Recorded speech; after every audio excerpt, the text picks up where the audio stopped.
Capítulo 1. Los primeros años de una madre sola. El reloj de la cocina marcaba las 5:30 de la mañana cuando Lucía Fernández Ortega abrió los ojos. No era el sonido de la alarma lo que la despertaba, sino el hábito adquirido tras 6 años de maternidad en solitario. Afuera, Madrid todavía dormía. Las luces de la calle apenas iluminaban la acera mojada por la lluvia nocturna, y el silencio reinaba, roto solo por el zumbido lejano de algún autobús.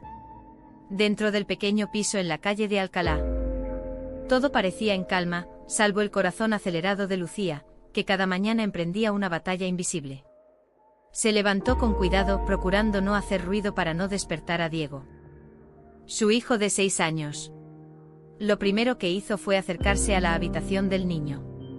Allí estaba, envuelto en su manta azul, con la boca entreabierta y el cabello revuelto sobre la almohada.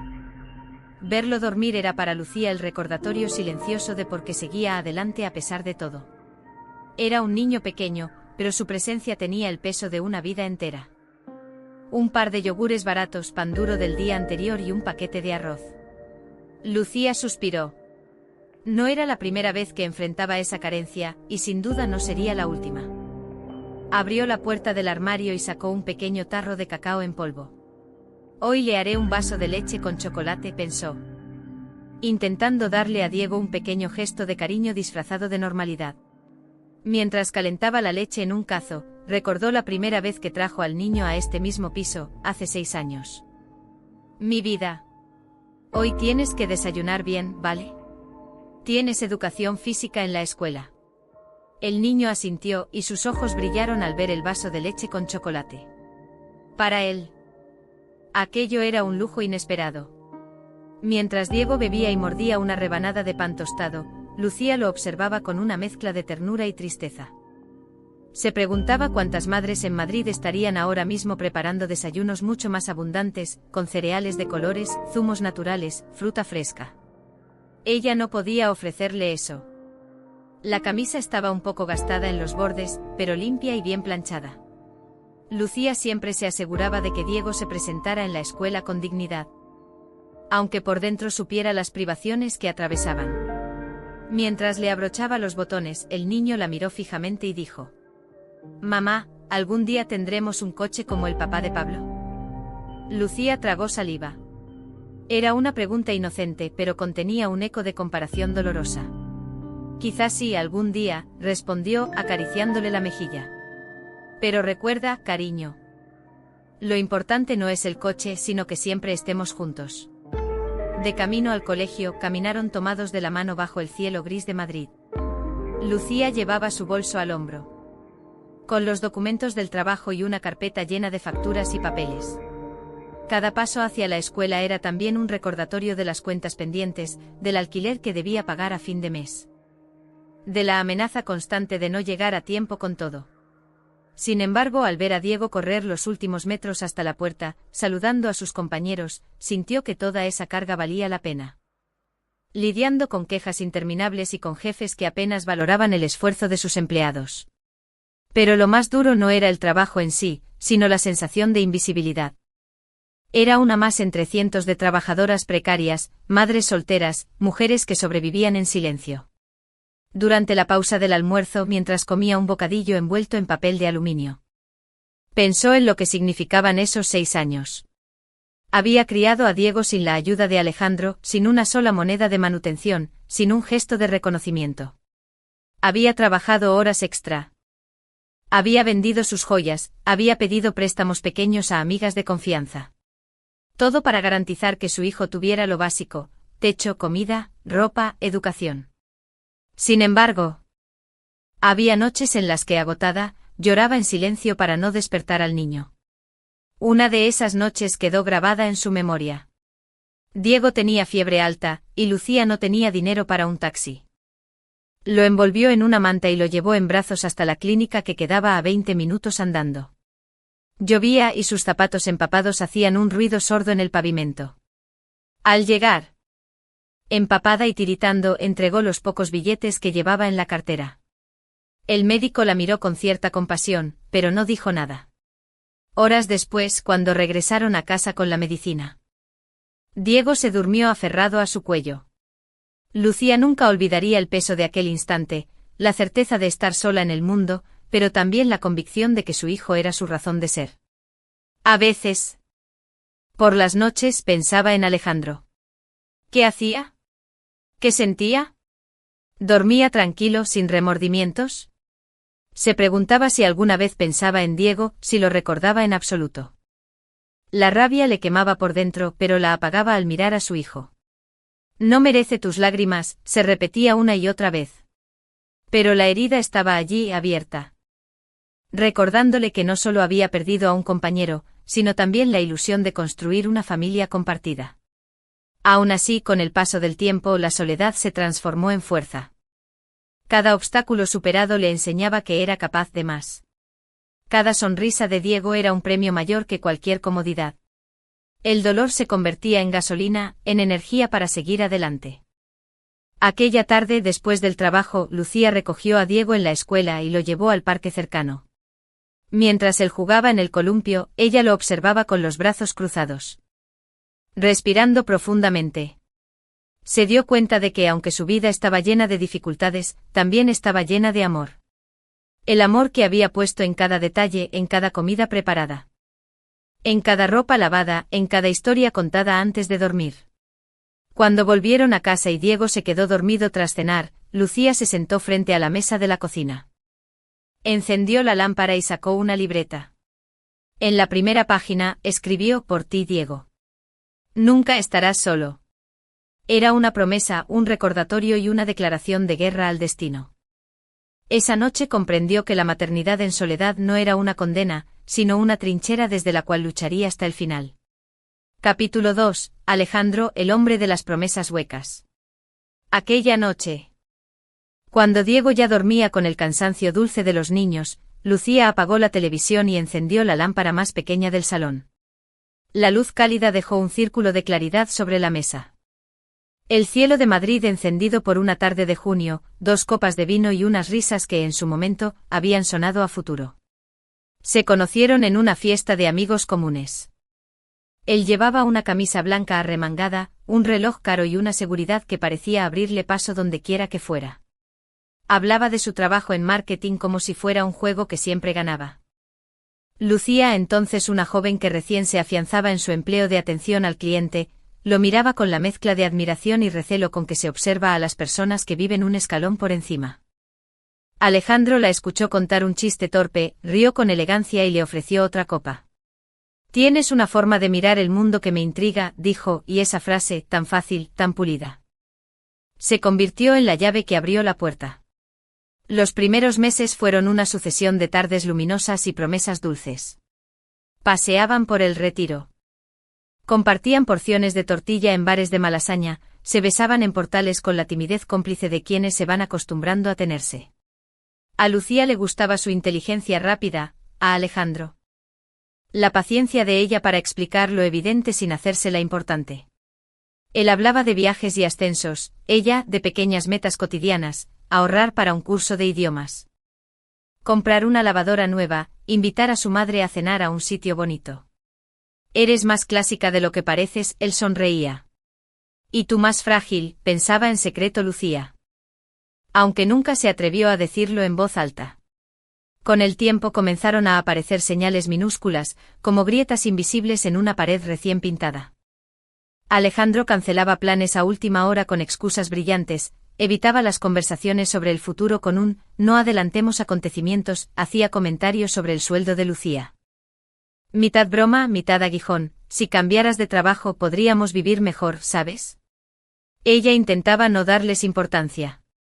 Está estresado, se repetía, o tiene otra forma de ver las cosas.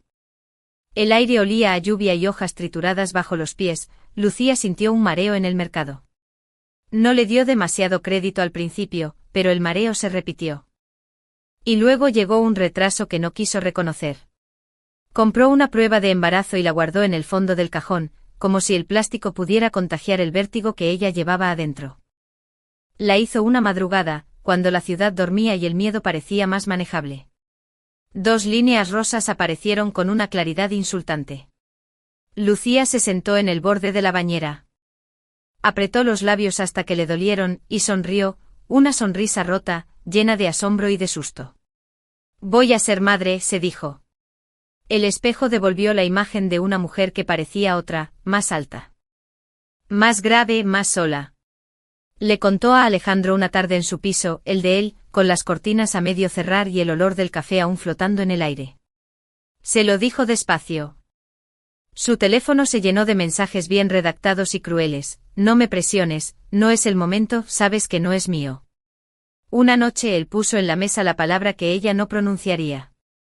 Interrupción. Lucía, con un nudo en la garganta, supo que estaba sola. Los meses posteriores se deshilacharon como un jersey viejo. Alejandro dejó de llamar. Devolvía los mensajes con monosílabos o silencio. Lucía, obstinada por amor y por dignidad, intentó verlo una última vez. Esperó fuera de su portal en Salamanca, con el frío de diciembre mordiéndole los dedos. Cuando por fin apareció, él la miró como se mira a una desconocida que viene a interrumpir. No insistas, Lucía. Esto no es mío. Los cólicos, el llanto que parecía no tener fin, fueron lecciones de resistencia. Las primeras risas, la mano minúscula cerrándose sobre su dedo, los paseos al sol con el cochecito. Fueron victorias íntimas que nadie aplaudía y que, sin embargo, la mantenían en pie. El tiempo, fiel a su costumbre de arrastrarlo todo, transformó el desgarro en cicatriz. Lucía se acostumbró a su vida sin Alejandro. Lo seguía evitando con una mezcla de pudor y autoprotección, no lo buscaba en redes, no mencionaba su nombre. No recorría las calles por donde solían caminar juntos. De vez en cuando el azar le ponía delante su sombra, un viejo amigo en común hablaba de él. Vestía como siempre, impecable. Por un instante Lucía pensó en retroceder, esconderse entre los detergentes, reunir fuerzas para fingir que no pasaba nada. Para empezar. No sabes en qué te metes, Lucía, dijo él, bajando la voz. Tengo un abogado excelente. Si insistes con estas insinuaciones, no dudaré en tomar medidas. La frase le cayó a Lucía como un cubo de agua helada. No era la amenaza lo que dolía, sino la certeza de que él se sentía intocable, protegido por su dinero, por sus trajes. Por sus palabras afiladas. Diego, ajeno al intercambio, preguntó si podían comprar las galletas de dinosaurios. Lucía asintió acariciándole la cabeza. Cuando alzó la vista, Alejandro ya se alejaba. La mujer que lo acompañaba no la miró, caminó a su lado como si nada. Lucía quedó de pie unos segundos, sosteniendo la bolsa de harina como si fuera lo único sólido en su mundo. Luego siguió con la compra, uno por uno, los productos más necesarios, leche, arroz, huevos, fruta barata. Pagó y salió sin volver la cabeza. Esa noche no pudo dormir. Se sentó en la mesa de la cocina, la misma donde cada mañana le preparaba el desayuno a Diego, y sacó otra libreta, distinta a la de la promesa. En la primera página escribió, cronología. Debajo. En hacer las cosas como Dios manda, para que nada se cayera por un tecnicismo. Imaginó por primera vez a Alejandro en un juzgado. Escuchando a otra voz, la de alguien imparcial, decirle lo que él nunca quiso oír. Imaginó la escena con una calma que la sorprendió. No había revancha en esa imagen, sino orden. No había venganza, sino reparación. Antes de irse a la cama, abrió la ventana. La noche de Madrid subía desde las aceras con ese aliento tibio de las ciudades que no se apagan. A lo lejos, alguien reía, más cerca. Un perro ladraba sin insistencia. Lucía se abrazó a sí misma, como si probara el contorno de su determinación. No voy a huir, se dijo. No voy a dejar que el miedo me explique el mundo. Incluso billetes de supermercado anotados con fecha. Aquella carpeta era el testimonio silencioso de 6 años de lucha en solitario. A veces la miraba como si fuese un diario íntimo escrito en números, precios y conceptos, pañales, jarabe para la tos, matrícula escolar, uniformes. Una vida entera registrada en papeles. Despertó a Diego con un beso en la frente. El niño abrió los ojos con una sonrisa que desarmó por completo el cansancio de Lucía. Mamá, soñé que volábamos, dijo con los ojos brillantes. ¿Volábamos? Preguntó ella mientras lo ayudaba a vestirse. Sí, tú y yo sobre Madrid como superhéroes. Y teníamos capas rojas. Lucía rió suavemente. Entonces, Diego, ese sueño se va a cumplir algún día.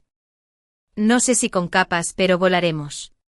El trayecto hacia la escuela fue más rápido de lo habitual, tal vez porque la mente de Lucía estaba ya en otro lugar, en la oficina, en la abogada, en las facturas.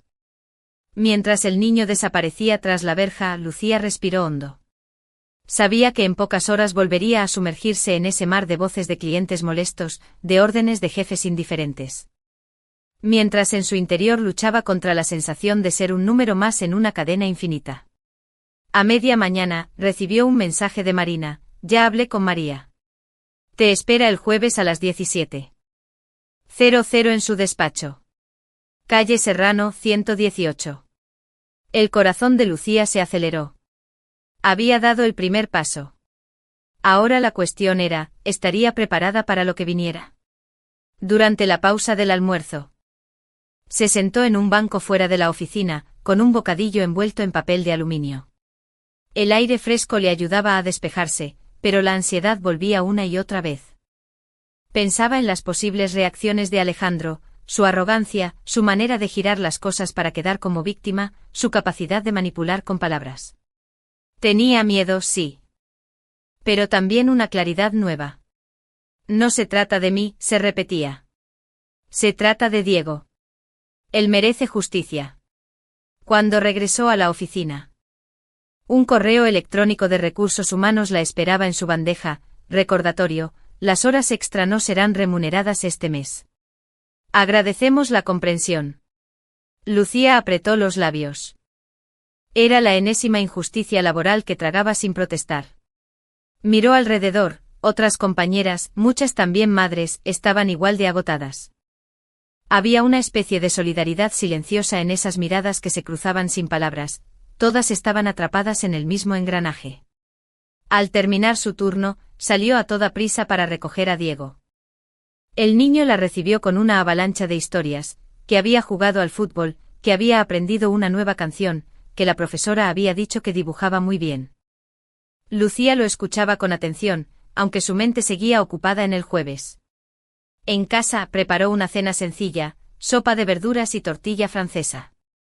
Mientras Diego dibujaba en la mesa, ella repasó mentalmente lo que debía llevar al despacho de la abogada.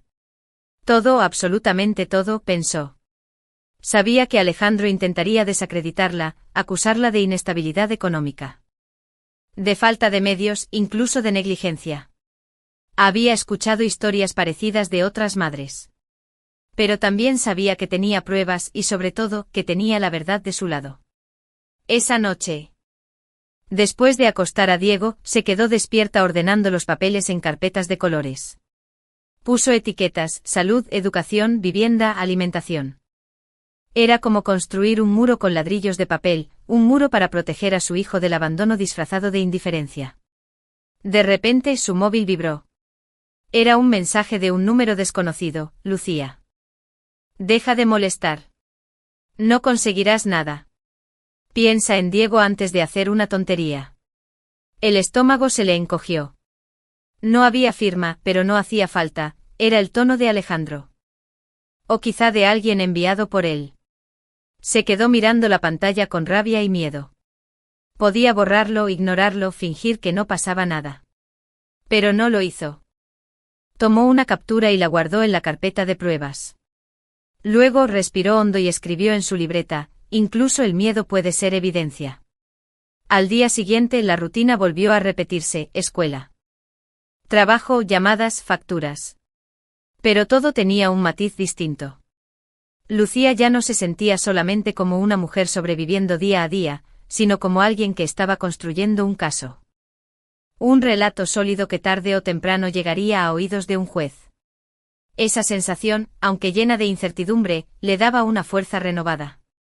Por la tarde en el parque, vio a Diego correr detrás de un balón prestado por otros niños. Su risa llenaba el aire. Lucía pensó que él no tenía la culpa de nada.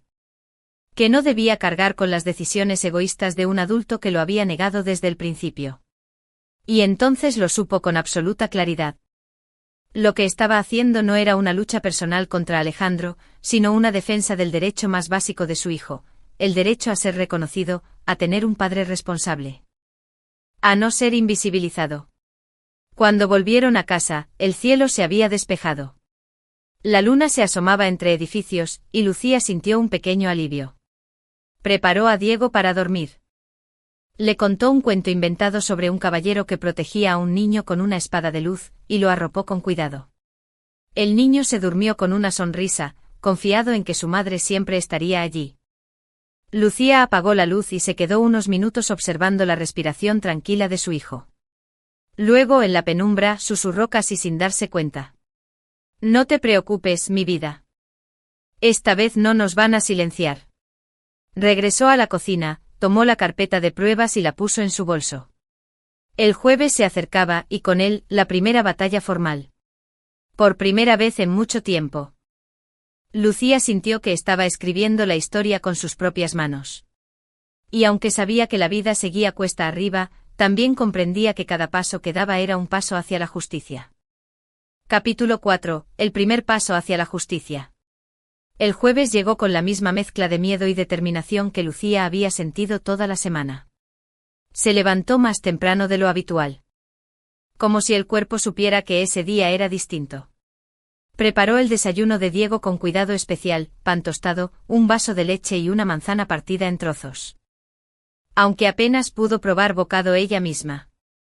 El nudo en el estómago era más fuerte que el hambre. Diego, ajeno a las tormentas de los adultos. Habló entusiasmado de una excursión que tendrían en la escuela la semana siguiente.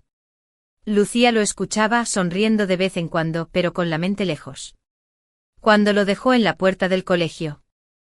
Lo abrazó más fuerte de lo normal. Te quiero, mi campeón. Y yo a ti, mamá. No te olvides de venir a la excursión, respondió él con esa naturalidad que siempre la desarmaba. Al salir del colegio. Lucía tomó el metro hacia la oficina con la carpeta de documentos dentro del bolso. El vaivén del vagón, los anuncios repetitivos, la multitud apresurada, todo le parecía difuso. Como si estuviera atrapada en una película en la que solo importaba llegar a la escena final.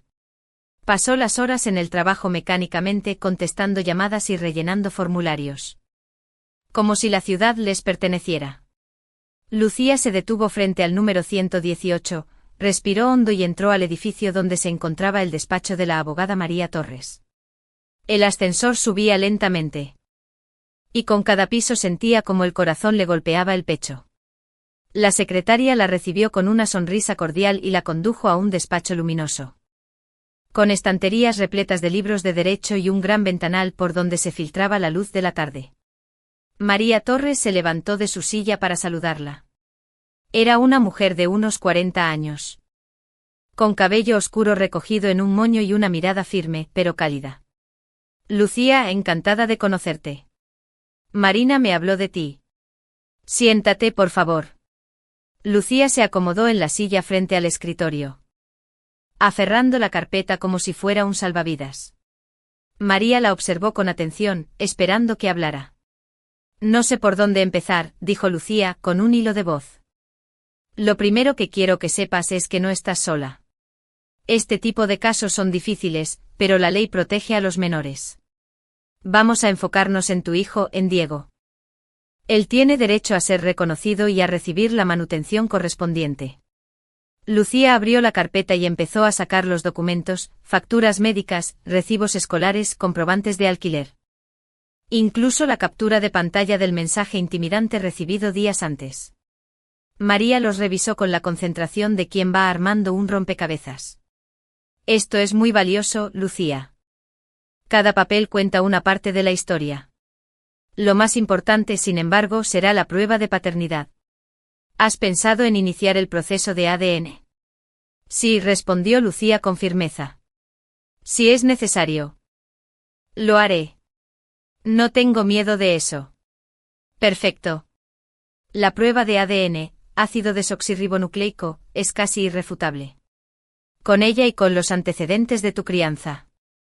Aunque estuviera lleno de obstáculos. Entonces, ¿qué debo hacer ahora? Preguntó.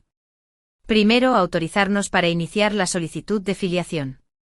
Segundo, proceso de justicia, paso 1 cumplido. Debajo una frase que la acompañaría en los meses venideros: no lucho contra él, lucho por mi hijo. Y con esa certeza, la noche se volvió un poco menos oscura. Capítulo 5. La primera batalla. El lunes siguiente la rutina parecía la misma. Lucía despertó temprano, preparó el desayuno de Diego. No porque pensara en el dinero como recompensa personal, sino porque representaba cada noche en vela, cada sacrificio que había hecho sola. Cuando puso su firma, sus manos temblaron. María le tomó el hombro y le dijo: Lucía, este es el primer paso real hacia la justicia. A partir de ahora, él no podrá escapar de la verdad. Los días siguientes transcurrieron con la tensión de quien espera un terremoto. El mundo parecía igual, pero Lucía sabía que pronto todo se movería. Y no tardó mucho.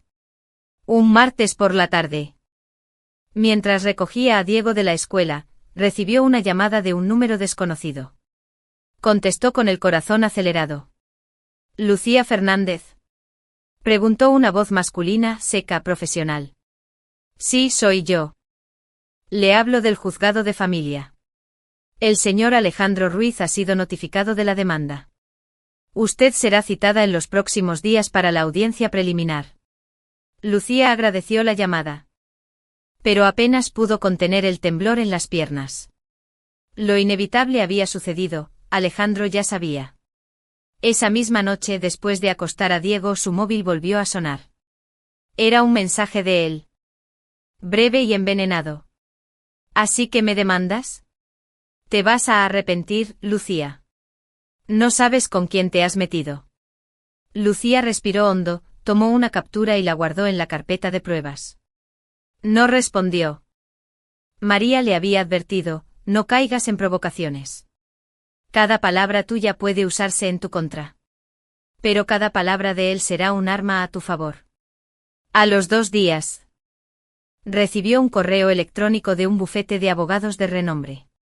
El remitente, con un tono casi arrogante, confirmaba que representaban a Alejandro Ruiz y que solicitarían no solo rechazar la demanda, sino también pedir la custodia exclusiva de Diego.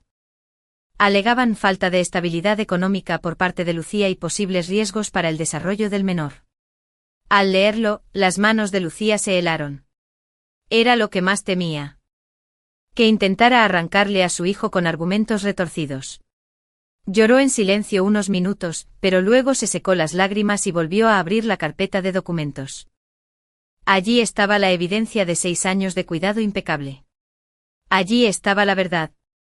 El sábado, Lucía llevó a Diego al parque. Mientras él jugaba en el columpio, ella se encontró con Marina. Su amiga la miró con preocupación. ¿Has visto lo que quieren hacer?, preguntó. Sí, suspiró Lucía. Quieren quedarse con Diego. Eso no va a pasar, respondió Marina con firmeza. Tú eres su madre. Y todos lo saben. Además tienes pruebas. No estás sola. Lucía sonrió agradecida, aunque por dentro el miedo seguía latiendo. Pero ya había aprendido que la valentía no era ausencia de miedo, sino avanzar a pesar de él. Los días hasta la audiencia preliminar fueron una prueba de resistencia. En el trabajo, Lucía atendía llamadas con la cabeza en otra parte. En casa, trataba de que Diego no notara la tensión. Lo ayudaba con los deberes, le leía cuentos antes de dormir, le prometía que todo estaría bien. Y en las madrugadas, cuando él dormía, se dirigió al juzgado acompañada de María. El edificio judicial era frío y solemne, con pasillos largos y un silencio espeso que imponía respeto. En la sala de espera, Lucía lo vio llegar, Alejandro. Impecable en un traje oscuro, acompañado de 2 abogados de aspecto altivo. Su mirada era dura, cargada de desprecio. Por un instante la vieja herida volvió a sangrar. Recordó los días felices, las promesas vacías, el abandono. Pero enseguida pensó en Diego y en los años de lucha. Levantó la barbilla y sostuvo la mirada. La audiencia fue breve, solo un primer paso para establecer el proceso. El juez escuchó a ambas partes y ordenó oficialmente la prueba de ADN. Alejandro intentó mostrarse seguro, alegando que Lucía no tenía medios suficientes y que él podía ofrecer un entorno más adecuado para el niño. Pero cada palabra sonaba hueca frente a la realidad, 6 años de ausencia absoluta.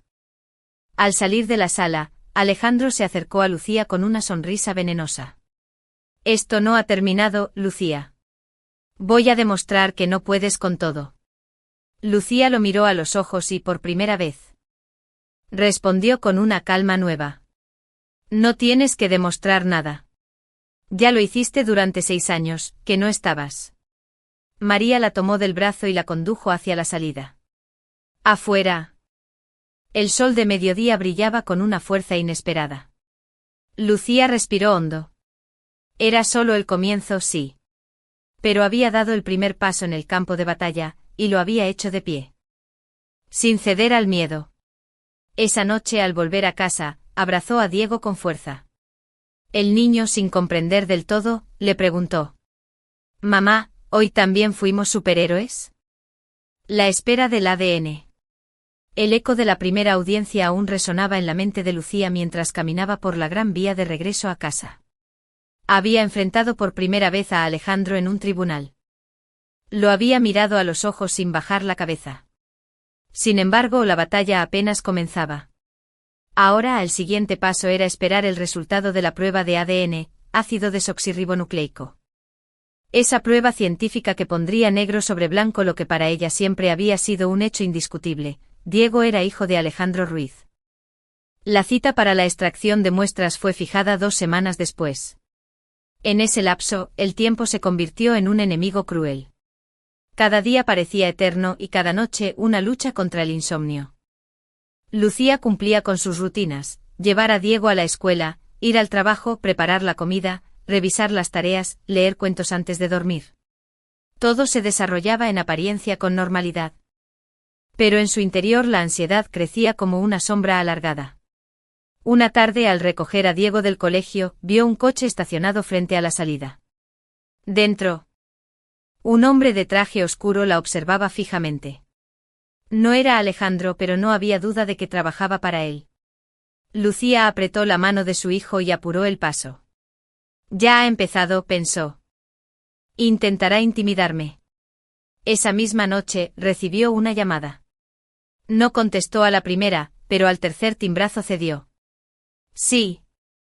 Lucía, la voz de Alejandro sonaba calmada, casi melosa. Aún estás a tiempo de evitar todo esto. Lucía guardó silencio. Podemos llegar a un acuerdo. No tienes que seguir con la demanda.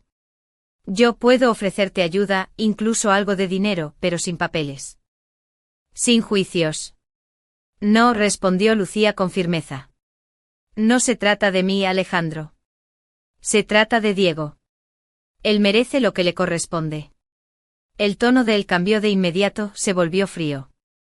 Entonces, atente a las consecuencias. No te imaginas el poder que tengo. Colgó. Lucía se quedó con el teléfono en la mano, sintiendo cómo la amenaza se enroscaba en su estómago. Respiró hondo. Tomó un bolígrafo y escribió en su libreta: llamada de Alejandro. Intimidación directa.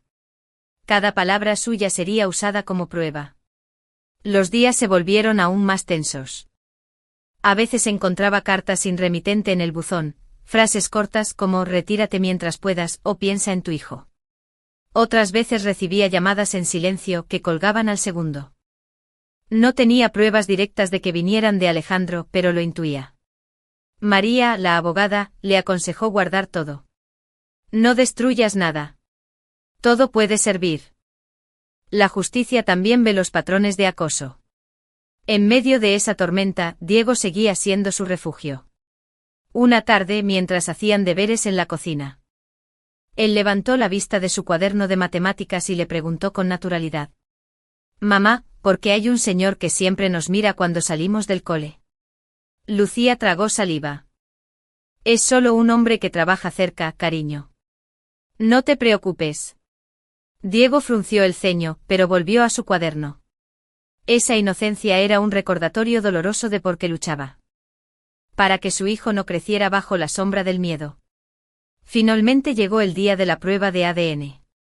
El juzgado había citado a ambas partes en una clínica neutral. Lucía se levantó temprano.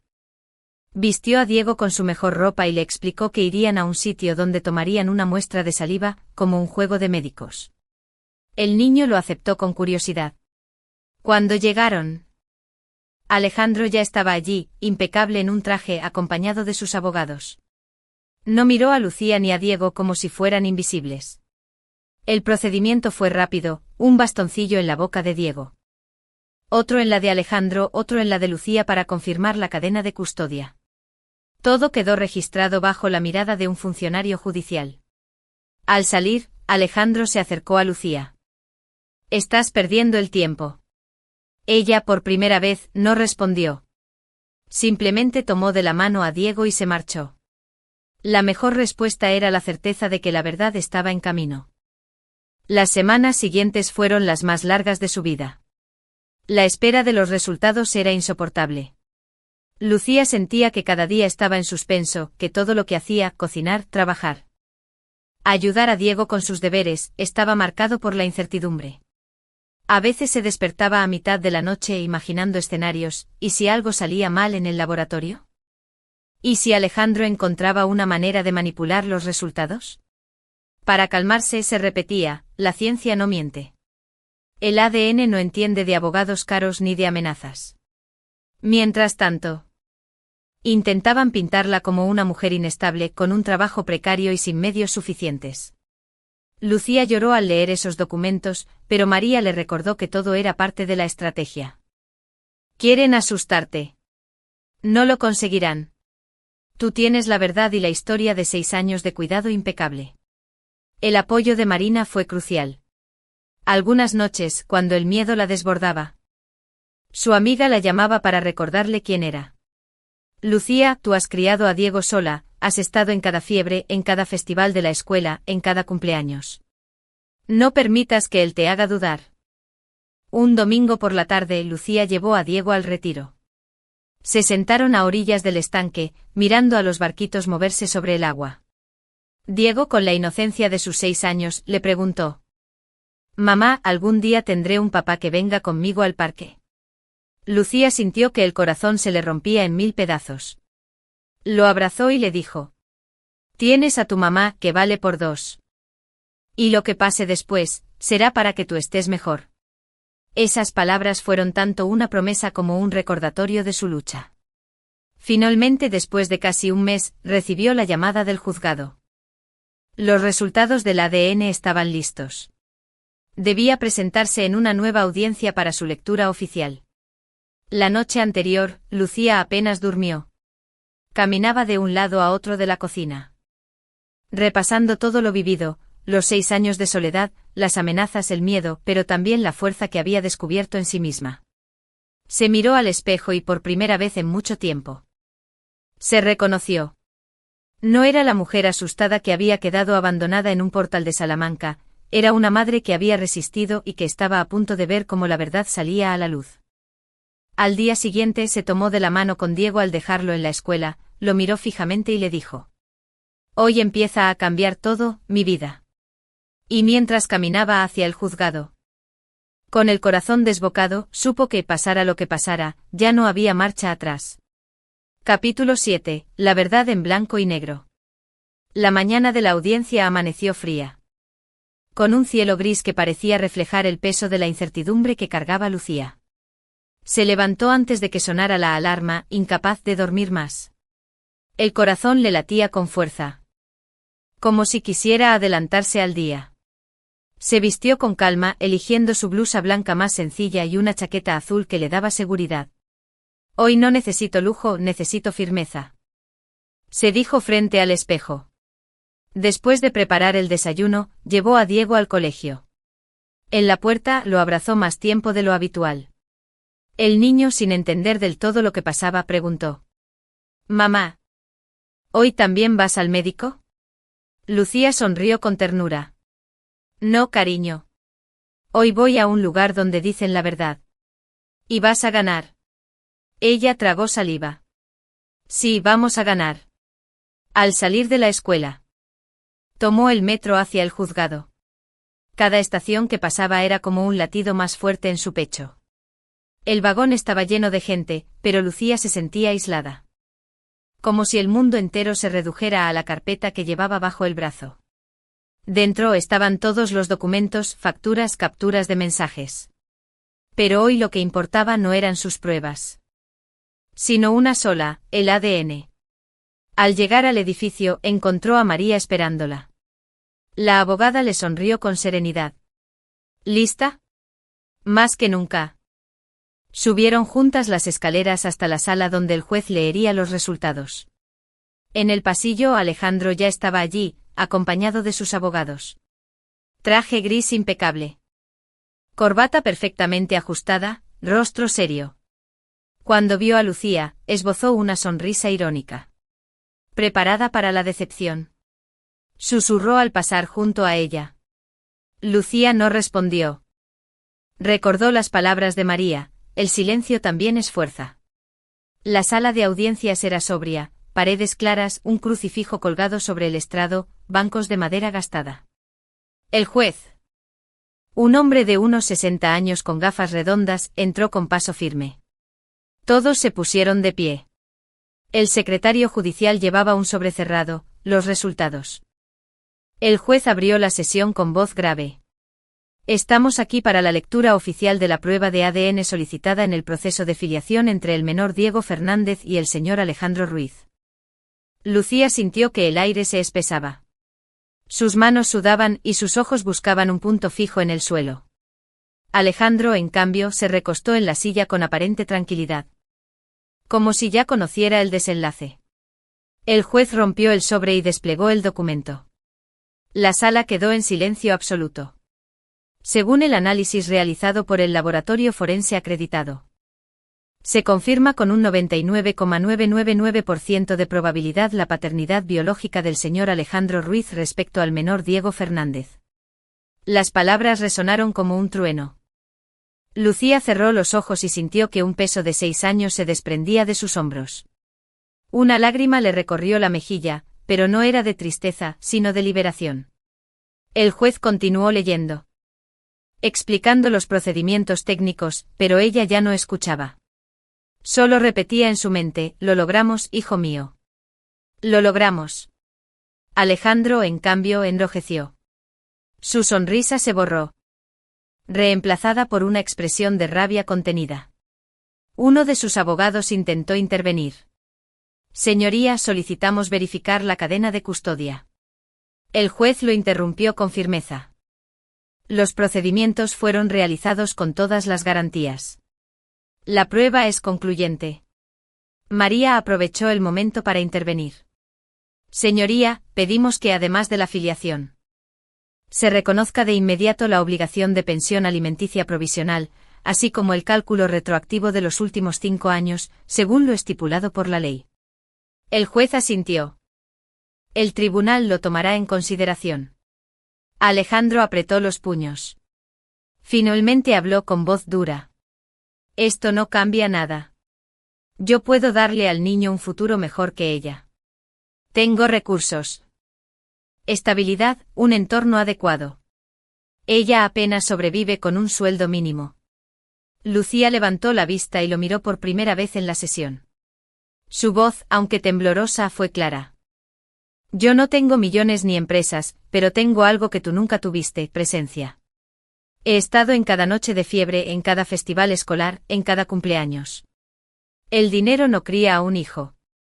La ley la estaba protegiendo a ella y a Diego. La audiencia terminó con la decisión de fijar otra fecha para dictar medidas económicas definitivas, pero lo esencial ya estaba resuelto. La paternidad estaba reconocida.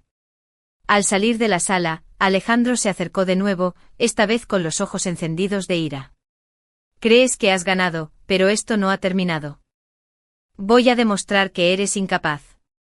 Lucía lo miró sin miedo. Ya demostraste lo que eres durante 6 años, un cobarde. Ahora, por fin, la verdad está escrita en blanco y negro. María la tomó del brazo y la condujo hacia la salida. Afuera, el aire frío la golpeó en la cara, pero se sintió más viva que nunca. Esa tarde, al recoger a Diego, lo abrazó con lágrimas en los ojos. «Mamá, ¿por qué lloras?», preguntó él. «Porque hoy el mundo dijo lo que yo siempre supe, ¿quién es tu padre?». «Y eso es bueno». Lucía sonrió. «Es justo. Y la justicia siempre es buena, aunque duela». Esa noche, en la mesa de la cocina, abrió su libreta y escribió. Capítulo cerrado, el ADN habló. Diego ya tiene su verdad. Ahora falta que el tiempo y la justicia hagan lo demás. Por primera vez en mucho tiempo durmió profundamente sin pesadillas, sabiendo que la batalla ya tenía una victoria irrebatible. Capítulo 8. La contraofensiva. Los días posteriores a la lectura oficial del ADN fueron un torbellino para Lucía. En la superficie todo seguía igual: levantarse temprano, llevar a Diego al colegio, contestar llamadas en el trabajo, preparar la cena. Pero por dentro sabía que el terreno había cambiado. Ahora la verdad estaba escrita en un papel con sello judicial. Que tu trabajo no es suficiente para mantener a un niño y que sufres episodios de ansiedad que podrían afectar al menor. Lucía apretó los puños. Sintió que la rabia le subía a la garganta. Claro que tengo ansiedad, la ansiedad de criar sola a un hijo sin ayuda de su padre. ¿Cómo se atreven a usar eso en mi contra? María le puso una mano en el hombro. Tranquila. Precisamente por eso necesitamos demostrar lo contrario, que eres una madre responsable, presente y estable. Vamos a recopilar testimonios de maestros, vecinos, médicos. Incluso de tus compañeras de trabajo. Todo lo que muestre quién eres realmente. El apoyo de la comunidad. Esa misma tarde Lucía se armó de valor y fue a hablar con la profesora de Diego. La maestra la escuchó con atención y sin dudar le dijo: Lucía, Diego es un niño feliz, aplicado y educado. Y eso solo puede venir de un hogar donde hay amor. Claro que firmaré una declaración a tu favor. Después habló con la pediatra de Diego, quien recordó las incontables veces que Lucía había acudido sola a las consultas, siempre puntual. Siempre preocupada. También ofreció testimonio. Incluso algunos vecinos quisieron ayudar. La señora Carmen, del segundo piso. No dejes que te hagan sentir lo contrario, le dijo mientras le entregaba la carta. Cada testimonio era un ladrillo más en el muro de dignidad que estaba construyendo. La presión psicológica. Pero Alejandro no se detenía. Empezaron a circular rumores en el colegio, que Lucía era inestable, que no podía pagar las actividades de Diego. La audiencia complicada. Llegó el día de presentar los informes ante el juez. La sala estaba llena, abogados, secretarios y algunos periodistas curiosos. El abogado de Alejandro habló primero, exhibiendo su informe privado. Pintaba a Lucía como una mujer desbordada, incapaz de ofrecer un entorno adecuado. Alejandro asentía con los brazos cruzados. Seguro de que aquella estrategia funcionaría. Cuando llegó el turno de María, desplegó sobre la mesa un fajo de documentos. Señoría, aquí están las declaraciones de la profesora principal de Diego.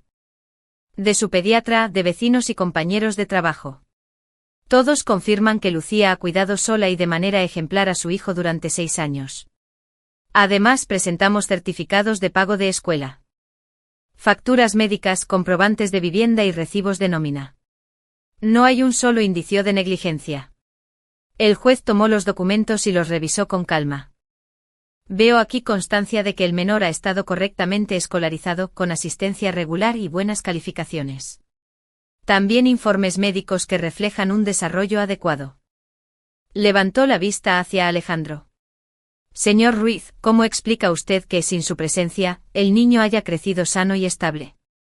Alejandro no respondió. Sus abogados intentaron desviar la atención. Pero el juez no parecía impresionado. Entonces, María pidió permiso para que se leyera una carta escrita por la profesora de Diego. La secretaria judicial la leyó en voz alta.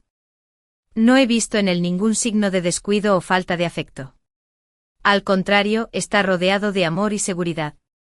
Lucía escuchó con los ojos húmedos. Era la primera vez que alguien ponía en palabras. Lucía abrazó a María. Gracias por todo lo que has hecho. No me agradezcas a mí, respondió la abogada. Agradece a tu propia fuerza. Todo esto lo lograste porque nunca abandonaste. Pero dentro de ese pequeño piso en la calle de Alcalá, Lucía supo que había dado otro paso enorme en la batalla por la dignidad. En su libreta escribió antes de dormir. Hoy intentaron hundirme con mentiras, pero la verdad habló más fuerte. Diego sigue conmigo. Y no pienso soltarlo jamás. Y con esa convicción, apagó la luz. La guerra no había terminado. Pero cada día sentía más claro que no estaba sola, que tenía aliados, y que el amor de una madre era la defensa más poderosa. Capítulo 9. Al borde del colapso. Las semanas posteriores a la última audiencia se convirtieron en una carrera de resistencia para Lucía. Aunque el juez había ratificado su custodia provisional, Alejandro no aceptaba la derrota. Cada día sus abogados presentaban nuevas mociones, solicitudes de revisión, intentos de dilatar el proceso. Era como si quisieran desgastarla hasta quebrarla. Más allá de lo que dijera la ley. Lucía empezó a sentir el peso en su cuerpo. Las ojeras se acentuaron, el cansancio se volvió crónico. Y más de una vez se sorprendió temblando en plena jornada laboral, incapaz de concentrarse en las llamadas del call center. Sus compañeras la miraban con preocupación. Una de ellas, Inés, le dijo en la pausa del café. Lucía, necesitas descansar. No puedes seguir así. No puedo detenerme ahora, respondió ella con la voz quebrada. Si me detengo, él gana. El hostigamiento invisible. Alejandro había intensificado la presión. Un día al recoger a Diego en el colegio, Lucía encontró un coche de lujo estacionado frente a la puerta. Comenzó a tener pesadillas recurrentes, soñaba que llegaba a casa y Diego no estaba, que alguien se lo había llevado. Despertaba sudando con el corazón acelerado. Y corría a la habitación del niño para asegurarse de que seguía allí, durmiendo tranquilamente con su pijama de dinosaurios. La fortaleza en Diego. Una tarde de domingo mientras Lucía doblaba la ropa. Diego se acercó con un dibujo. Era un corazón rojo enorme dentro del cual había escrito con letras torcidas, «Mamá, tú eres mi casa». Lucía no pudo contener las lágrimas. Lo abrazó con fuerza y pensó, este niño es mi ancla, mi razón. No puedo dejar que Alejandro me destruya. Empezó a hablar con Diego de manera sencilla, sin entrar en detalles legales. Pero transmitiéndole seguridad.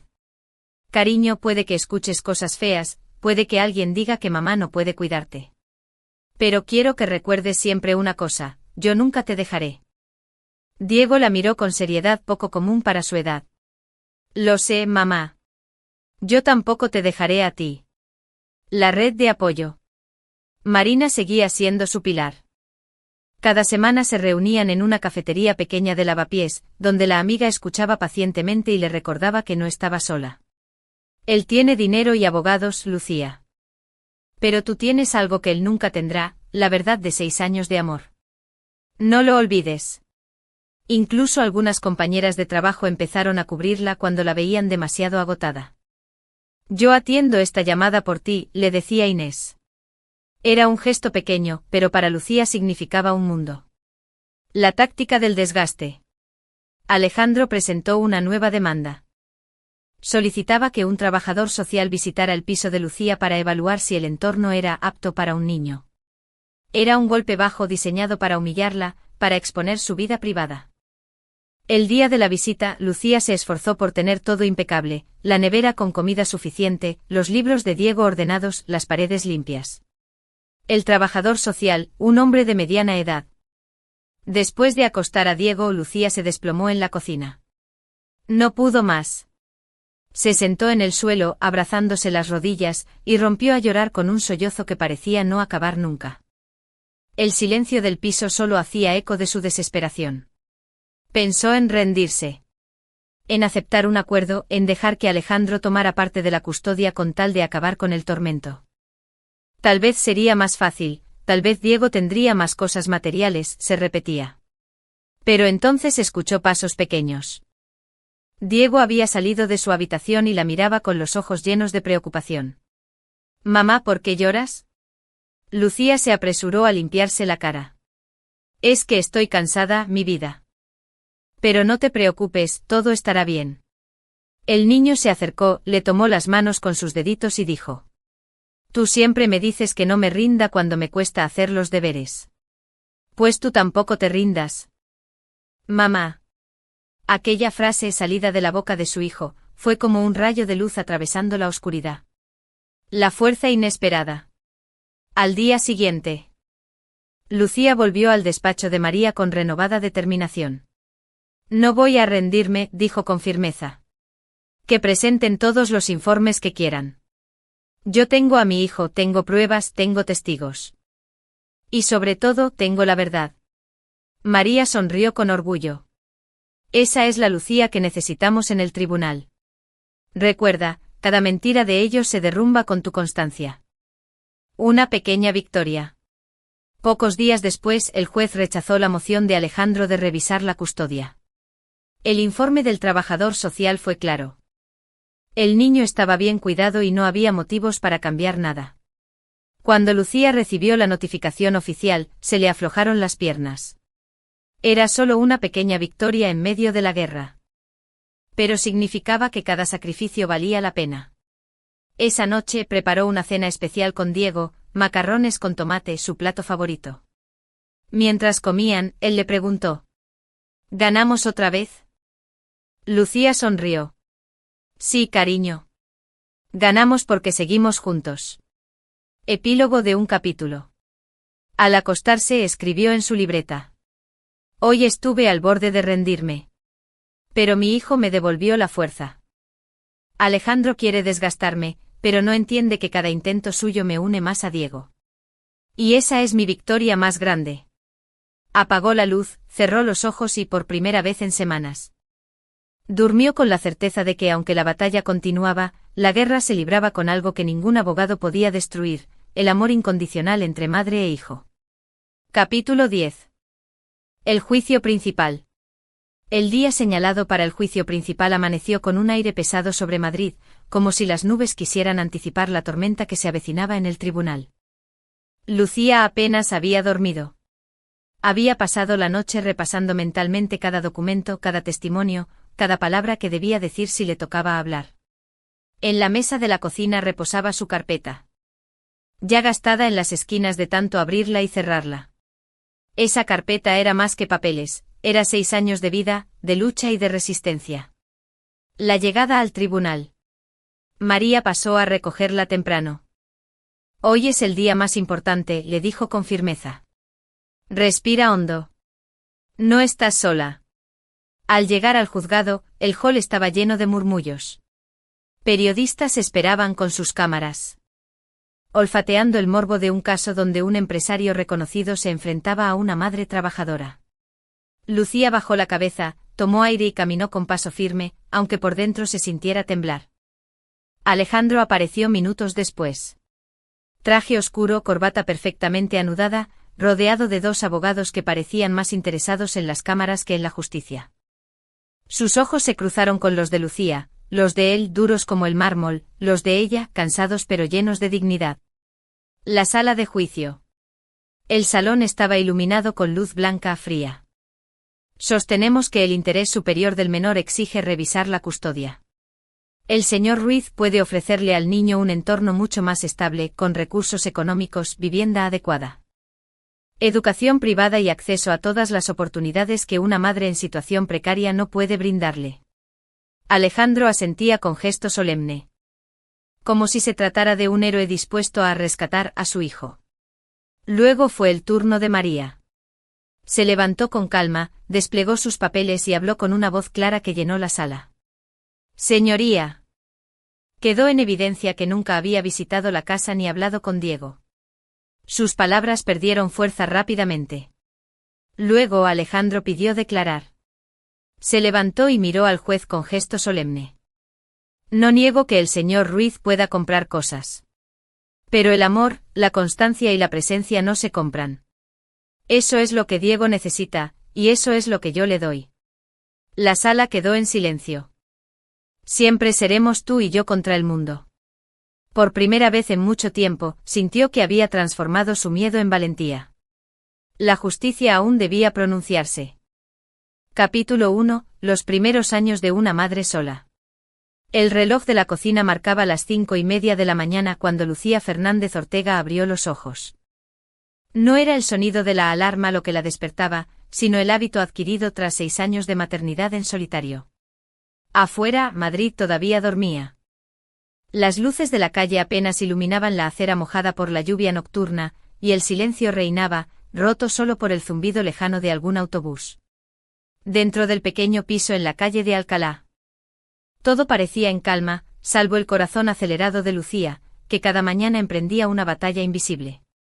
Se levantó con cuidado, procurando no hacer ruido para no despertar a Diego, su hijo de 6 años. Lo primero que hizo fue acercarse a la habitación del niño. Allí estaba, envuelto en su manta azul, con la boca entreabierta y el cabello revuelto sobre la almohada. Verlo dormir era para Lucía el recordatorio silencioso de por qué seguía adelante a pesar de todo. Era un niño pequeño, pero su presencia tenía el peso de una vida entera. Un par de yogures baratos, pan duro del día anterior y un paquete de arroz. Lucía suspiró. No era la primera vez que enfrentaba esa carencia, y sin duda no sería la última.